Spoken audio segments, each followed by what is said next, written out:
हो रहा। कौन आपके साथ खड़ा था? ईरान आपके साथ खड़ा था। ईरान ने ब्लॉक किया वो रेजोल्यूशन। आपको याद नहीं है वो बात? आप उनके साथ ऐसा कर रहे हैं, शर्म नहीं आती? आप एक के बाद एक सारे के सारे बेनकाब हो रहे थे और किस तरह से एप्स्टीन एक मोसाद एजेंट था और पूरे दुनिया के वर्ल्ड लीडर्स को अपने कंट्रोल में करता था। वो जो सारा हो रहा था उसके बेसिस पे आपने देखा कि 27 तारीख तक हिलरी क्लिंटन फुल हैं कि आप ईरान में जो पहला अटैक ईरान पे हुआ उसके बारे में झूठ मूठ भी आप संवेदना नहीं प्रकट करना चाहते हैं। आपको इतना डर लगता है इजराइल और यूएस से क्योंकि आपको एप्स्टीन और अडानी और इन सब वजहों से आप कॉम्प्रोमाइज्ड हैं। तो पहले भी लिया था, पहले भी बॉम्ब किया था जब नेगोशिएशंस चल रहे थे, है ना? ये पहली बार नहीं है। तो ये इसको हमने पहले भी कंडेम किया था, अब भी कंडेम करते हैं। उनके लीडर को मार डाला इन्होंने। किसी भी सॉवरेन कंट्री के लीडर को आप इस तरह से अटैक करके मार डालें बिना कोई प्रोवोकेशन के, तो ये तो महाशर्मनाक है। इसकी हम जितनी निंदा कर सकते हैं कम है ना? और इससे एस्केलेट करेगा पूरा मामला। जिस तरह से इन्होंने पूरे मिडिल ईस्ट में एक एक करके अलग अलग कंट्रीज़ को अटैक किया, कोई ना कोई झूठ बोल के बहाने, चाहे वो इराक हो, चाहे वो लिबिया हो, चाहे वो सीरिया हो, और एक अकेला खड़ा था जो इनके झांसे में नहीं आ रहा था, जिसने अपनी ऑयल के ऊपर अपना ही राइट एक्सरसाइज किया था, उसको ख़त्म करने के लिए तब से इजराइल इसके पीछे पड़ा था। एक तो ये बात है। दूसरा ये है कि एक हफ्ते से एप्स्टीन फाइल हेडलाइंस में, पूरी दुनिया की हेडलाइंस में एप्स्टीन फाइल चल रहा था, जिसमें एक के बाद एक सारे के सारे बेनकाब हो रहे थे और किस तरह से एप्स्टीन एक मोसाद एजेंट था और पूरे दुनिया के वर्ल्ड लीडर्स को अपने कंट्रोल में करता था। वो जो सारा हो रहा था उसके बेसिस पे आपने देखा कि 27 तारीख तक हिलरी क्लिंटन का भी डेपोजिशन था। एक हफ्ते तक रोज़ यही न्यूज़ चल रही थी, उसके एक दिन बाद अटैक हो गया। ये कोइंसिडेंस नहीं है। भारत में मैम कुछ लोग जश्न मना रहे हैं इस चीज़ को लेकर कि ईरान के में जो सुप्रीम लीडर की हत्या हो गई, कह रहे हैं महिलाओं को आज़ादी मिल गई, तानाशाह से मुक्ति मिल गई। तो क्या उनका दिल उन 180 छोटी छोटी बच्चियों के लिए नहीं धड़कता है जिनको टारगेटेड एयर स्ट्राइक में इजराइल ने ख़त्म कर दिया? वो गलती नहीं थी, वहाँ पे कंप्यूटराइज होता है। जानबूझ के आपने 180 छोटी छोटी बच्चियों को स्कूल पे अटैक करके ख़त्म किया। क्या उनका कोई हक नहीं है? वो क्या औरतें नहीं बनती बड़ी होके? किन औरतों की बात करिए? ये सब झूठ है। आपको हज़ार डिफरेंसेस हो सकते हैं एक रजीम से, लेकिन आप जितना भी जो भी लोग अपोज करते हैं, अपनी अपनी सरकारों में ह्यूमन राइट्स वायलेशन कई जगह होते हैं, लेकिन ये जो वर्ल्ड टेररिस्ट नंबर 1 यूएस और वर्ल्ड टेररिस्ट नंबर 2 या 1 और 2 में चेंज कर दीजिए, इजराइल एंड यूएस, ये लोग अटैक कर रहे हैं तो हम आयतुल्लाह के साथ खड़े हैं। अगर उन्होंने उनके सामने नहीं घुटने अपने टेके तो हम उनको सलाम करते हैं कि बिना घुटने टेके उन्होंने अपनी शहादत दी। हमारे प्रधानमंत्री तो चुप है ना? हमारे प्रधानमंत्री तो इतना शेमफुल हैं कि आप ईरान में जो पहला अटैक ईरान पे हुआ उसके बारे में झूठ मूठ भी आप संवेदना नहीं प्रकट करना चाहते हैं। आपको इतना डर लगता है इजराइल और यूएस से क्योंकि आपको एप्स्टीन और अडानी और इन सब वजहों से आप कॉम्प्रोमाइज्ड हैं। तो आपको हिम्मत नहीं है कि उनके सामने मुंह खोलें। उल्टा आप कहते हैं कि जब रिटेलिएशन में ईरान ने यूएई को अटैक किया और करना था, हमको मालूम था करेंगे, क्योंकि यही इनके पास एक तरीका था कि यूएस के दोस्तों को वो अटैक करें और कैसे अपने आप को कैसे डिफेंड करें वो, तब उसको तो आप कंडेम कर रहे हैं, लेकिन आप ईरान के खिलाफ जो अटैक हुआ उसको कंडेम नहीं कर रहे हैं। और शर्मनाक बात ये, एहसान फरामोशी की सारी हदें पार कर दी हैं। आप भूल गए या आपको कभी पता ही नहीं था? आपको तो हिस्ट्री पता ही नहीं ना। 1994 में जब सारे ऑयल रिच कंट्रीज़ जो हैं वो मिल के इंडिया के खिलाफ रेजोल्यूशन मूव कर रहे थे कि कश्मीर में ह्यूमन राइट्स वायलेशन हो रहा, कौन आपके साथ खड़ा था? ईरान आपके साथ खड़ा था। ईरान ने ब्लॉक किया वो रेजोल्यूशन। आपको याद नहीं है वो बात? आप उनके साथ ऐसा कर रहे हैं, शर्म नहीं आती आपको? इजराइल जाकर के फादरलैंड बता देते हैं उन्हें। मतलब ये तो हद हो गई, ये तो हमारी इज्जत को मिट्टी में मिला दी। फादरलैंड कहाँ से हो गया? हो सकता है स्क्रिप्ट, लोग कहते हैं कि स्क्रिप्ट में कुछ और लिखा था, वो बोल कुछ और है, कि गुजरात के जो जूस हैं उनके फादरलैंड वो है, मदरलैंड हम है।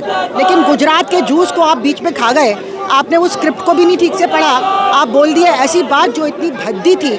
और हम इतना पुराना देश हिंदुस्तान, और इजराइल 1948 में पैदा हुआ, वो भी फॉरेनर्स बाहर से लाए गए, वहाँ पे एक कॉलोनी था, वो कोई देश थोड़ी है, वो तो फॉरेनर्स का एक वहाँ पे सेटलमेंट है।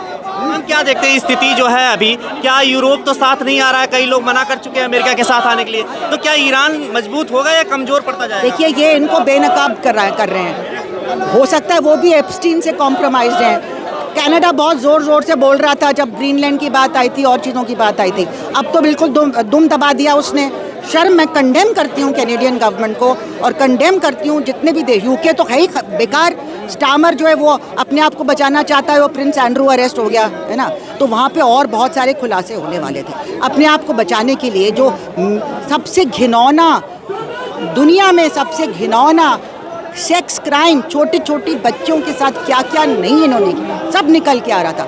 अब सारे अखबारों से वो हट गया है, अब सिर्फ बॉम्बिंग और एक्सप्लोजन्स चल रहे हैं। तो किसको नहीं मालूम है कि क्यों ये सब, इसी टाइमिंग की जो बात है कि क्यों इस टाइम पे ये अटैक किया गया है, सबको मालूम है। लेकिन अमेरिका मंशा क्या है इसके पीछे? अब क्या लग रहा है कि वहाँ से कुछ सोच के थोड़ी किया है, ये कांग्रेस से थोड़ी पूछा। ट्रम्प ने नीजक रिएक्शन किया है। हालांकि इजराइल तो पीछे पड़ा था, इजराइल को, नेतन्याहू को अपने आप को बचाना, उसका भी इलेक्शन आ रहा है और पीछे पड़ा हुआ था इनके। लेकिन ट्रम्प जब नेगोशिएशंस चल रहे थे और नेगोशिएशंस में बातचीत एक ऐसे दौर में थी जब कुछ समझौता होने के चांसेस थे, क्योंकि न्यूक्लियर वेपन्स तो उनके पास नहीं है, ये तो इंटरनेशनल एजेंसीज पहले भी कह चुकी हैं। तो जब बातचीत चल रही है तो उस टाइम पे अटैक करने का क्या मतलब है आपको? ये तो नेकेड एग्रेशन है, कोई किसी को भी अटैक कर सकता है। कल हिंदुस्तान को चाइना अटैक कर देगा तो कौन हमारे लिए बोलेगा? ट्रम्प कह रहे हैं मैं नहीं मारता तो वो मुझे मार देते। अरे कौन सा सबूत है कि वो मुझे मार देते? आप सपने देख रहे हो, आपके सपने के बेसिस पे आप किसी अटैक को, किसी कंट्री को अटैक करोगे? क्या सबूत है आपकी बात का? ऐसे तो एक तरफा कोई कुछ सोच सकता है, ये तो पागलपन है ना, ये तो पागल आदमी ऐसे सोचता है। फिर मैं शांति बनाने के लिए हर कदम उठाऊंगा जो शांति बनाने के लिए शांति बनाने के लिए युद्ध कर रहा है वो। ये तो कोई मान ही नहीं सकता कि शांति के लिए आपको हिंसा करना ज़रूरी है ना। पता नहीं क्या क्या सोच के, ना अपने देश के सरकार से पूछा इन्होंने, ना आपने कोई मौका दिया कि नेगोशिएशंस भी हों। आपकी अमेरिकन लोगों की इकोनॉमी को बर्बाद करते हुए आप ये बिलियंस ऑफ डॉलर्स झोंक रहे हैं ऐसे बेकार के युद्ध में, और दुनिया में आपकी थूथू हो रही है। भारत के लोगों को क्या इसकी ज़्यादा फिक्र करनी है? हमारा मैटर नहीं है। हमारा मैटर, हर मैटर है। आपका धर्म कहता है वसुधैव कुटुंबकम, the world is one family, the world is one family. और अगर कोई कंट्री, ये सिर्फ भारत की बात नहीं, कोई कंट्री किसी और कंट्री को अटैक कर सकता है, तो कल को चाइना हमें अटैक नहीं करेगा? चाइना अटैक हमें कर सकता है और ट्रम्प दूसरी तरफ देखेगा। क्यों? उन्होंने आपस में तय कर लिया है। चाइना चुप क्यों बैठा है कि तुम ताइवान और ये सब ले जाओ, वो आधा हिस्सा तुम्हारा, आधा हिस्सा हमारा। दो दुनिया के बड़े गुंडे हैं, आधा हिस्सा तुम्हारा, आधा हिस्सा हमारा। यार अरब कंट्री ही साथ नहीं है ईरान के, तो क्यों होंगी अरब कंट्री साथ? ये कहाँ लिखा है कि अरब का साथ देगा? ये है इंसाफ पसंद और कायरों के बीच में, जो खुदगर्ज हैं, जिन्होंने अमेरिका को अपने फ़ायदे के लिए, जिन सरकारों ने, ये लोग नहीं हैं, ये सरकारों ने, वहाँ पे डेमोक्रेसी तो है नहीं, उनकी सरकारों ने अपने फ़ायदे के लिए अमेरिका से हाथ मिलाया हुआ है। तो उनसे कोई उम्मीद पहले भी नहीं थी। गजा में बोले थे वो, गजा में भी नहीं बोले। दुनिया में जो लोग प्रोटेस्ट कर रहे हैं उसमें 99% नॉन मुस्लिम प्रोटेस्ट कर रहे थे। ये मुस्लिम हिंदू की बात नहीं है, इंसान और खुदगर्ज लोगों के बीच की। पहलगाम में कुछ लोग नहीं दिखते हैं, वो दूसरे देश के मेट्रो में दिख जाते हैं। पहलगाम में कौन नहीं दिखता है? कौन नहीं दिखता है? लखनऊ में, कश्मीर में नारे सब ना झूठ हमेशा कंडेम किया गया। झूठ फैलाने से कुछ नहीं मिलेगा आपको, हमेशा कंडेम किया गया। और जो लोग शक्ल देख के मारते हैं, सॉरी नाम पूछ के मारते हैं या रिलीजन पूछ के मारते हैं, वो आतंकवादी हैं। इसी लेबल को आप अपने ऊपर भी चिपकाइए, क्योंकि आप लोगों की शक्ल देख के या उनकी गोली मारते हैं ट्रेन्स में, उनका नाम पूछ के ट्रेन्स में गोली मारी आपने मुसलमानों को, आप उनके घर बुलडोज करते हैं, आप उनके घर में घुस के उनको लिंच करते हैं जैसे अखलाक को किया था, तो आप आतंकवादी हैं। और आप महाआतंकवादी हैं, क्योंकि सरकार आपके साथ है, सरकार मिली हुई है। जब सरकार मिल जाती है आतंकवाद से, उससे खतरनाक इंसानियत के लिए कुछ हो नहीं सकता। स्कूल टारगेट किए जा रहे हैं मैडम, ये छोटे बच्चों के स्कूल टारगेट किए गए, तो ये साफ दिखाता है कि उनको ईरान की औरतों से कोई मतलब नहीं। ईरान की जनता का बहाना है, like weapons of mass destruction बहाना था इराक के लिए, वही बहाना न्यूक्लियर वाला तो चला नहीं बहाना। तो आप कहते हैं कि वो प्रो डेमोक्रेसी, वहाँ पे स्ट्रगल्स चल रहे हैं, हम लिबरेट करने जा रहे हैं। ऐसे लिबरेट करेंगे आप? 180 छोटी छोटी बच्चियों को मार के आप लिबरेट करेंगे? कौन आपकी बात मानेगा? आप होते कौन है लिबरेट करने वाले? आपसे लिबरेट पूरी दुनिया को होना है। आप सबसे बड़े आतंकवादी पूरी दुनिया में, आपसे पूरी दुनिया को लिबरेशन चाहिए। खबरों में बने रहने के लिए फोरम 4 को सब्सक्राइब करें और नोटिफिकेशन पाने के लिए बेल आइकन दबाएं।